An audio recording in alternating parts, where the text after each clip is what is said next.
Hey guys, welcome back. In today's video, I will be showing you how to add subgroup in Notion. So let's get started. Adding the new group button. Click on the three dots in the upper right corner of your Notion board. Go to Group and then click on Create a Group at the bottom. Creating a group.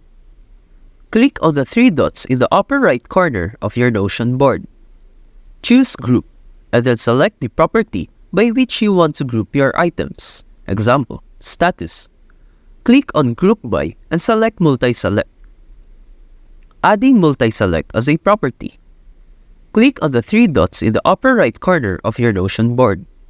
Choose Properties. Click on Add a Property and select Multi-Select. Once added, you can hide the Multi-Select property. Now, when you create a new group on your Notion board, the Add a New Group button will appear, and you can easily organize your information.